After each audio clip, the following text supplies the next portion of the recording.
বিশ্বমঞ্চে পাকিস্তানকে কোণঠাসা করতে দেশের হয়ে সর্বদলীয় প্রতিনিধি দলে রয়েছেন অভিষেক বন্দ্যোপাধ্যায়। কিরেন রিজিজুর সঙ্গে মুখ্যমন্ত্রী মমতা বন্দ্যোপাধ্যায়ের ফোনে কথা এবং তারপরেই সিদ্ধান্ত বদল করেন মুখ্যমন্ত্রী মমতা বন্দ্যোপাধ্যায়। এর আগে আপনারা জানেন যে ইউসুফ পাঠানের নাম প্রস্তাব করা হয়, কিন্তু ইউসুফ পাঠানের প্রস্তাব খারিজ করে সর্বদলীয় প্রতিনিধি দলে অভিষেক বন্দ্যোপাধ্যায়। সংসদ বিষয়ক মন্ত্রীর ফোন পেয়ে সিদ্ধান্ত বদলান মমতা বন্দ্যোপাধ্যায়।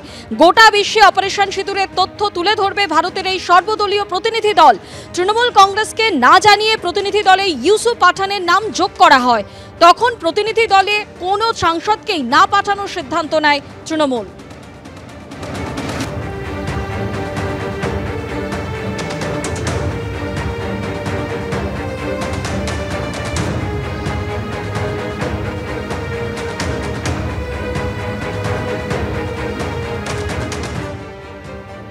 অপারেশন সিঁদুর নিয়ে সর্বদলীয় প্রতিনিধি দলে অভিষেক বন্দ্যোপাধ্যায় আর তাকে শুভেচ্ছা জানিয়ে পোস্ট করল অল ইন্ডিয়া তৃণমূল কংগ্রেস।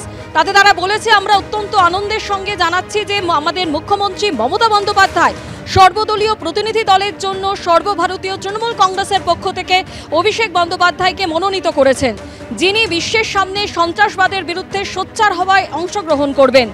যখন সারা বিশ্বের একত্রিত হয়ে সন্ত্রাসবাদের ক্রমবর্ধমান হুমকির মোকাবিলা করা প্রয়োজন, তখন অভিষেক অন্তর্ভুক্তি স্পষ্টতই দৃঢ় পদক্ষেপ। তার উপস্থিতি শুধু বাংলার সন্ত্রাস বিরোধী কঠোর অবস্থানকে তুলে ধরবে না, বরং আন্তর্জাতিক মঞ্চে ভারতের সম্মিলিত কণ্ঠকে আরও জোরদার করবে।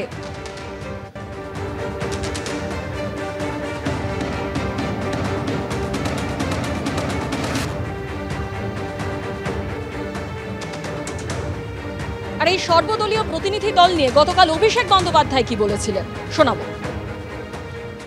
आपको अगर पार्लियामेंट्रियंस को भेजना है, और मुझे लगता है भेजना चाहिए, कोई दिक्कत नहीं है, लेकिन साथ में जो सेना के लोग लड़े, जो ऑपरेशन सिंदूर को सामने से लीड किया, आप उनको भी भेजो ना, वो ज़्यादा बता पाएंगे। पाकिस्तान ने किस तरीके से टेरर को मदद किया है पिछले 5-6 दशकों में, वो पूरा दुनिया को जानना चाहिए। मैं बिल्कुल सहमत हूँ, and the world needs to come together and fight this collectively. I will not discuss whatever has happened in the meeting.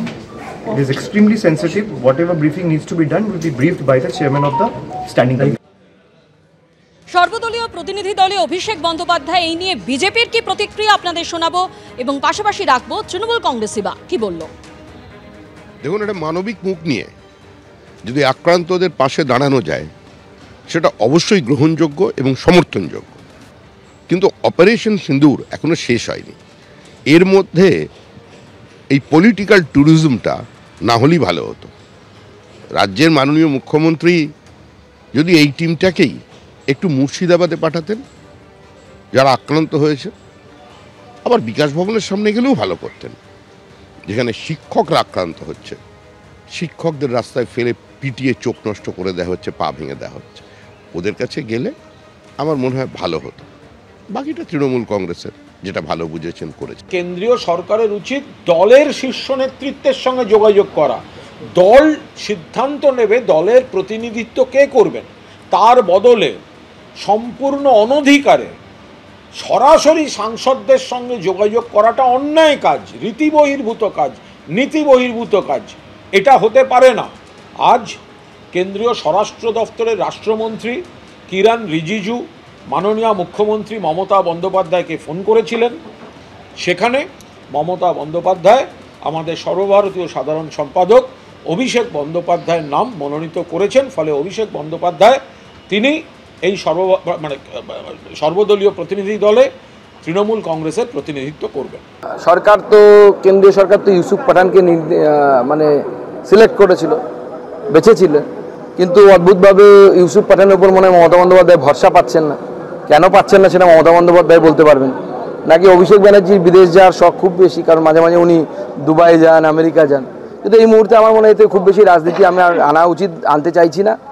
উনি জিগেলে যান এবং গিয়ে সেখানে ভারতের প্রতিনিধিত্ব করুন, ভারতবাসীর কথা বলুন, ভারতের কথা বলুন। আবার ওরকম এমন কোনো প্রশ্ন না তুলে দেন যেরকম বলছেন আপনারা, যেটা নাকি উনি কমিটির মিটিংয়ে তুলেছেন, সেটা বাইরে আসার কথা না। কমিটির মিটিং হচ্ছে কনফিডেন্সিয়াল।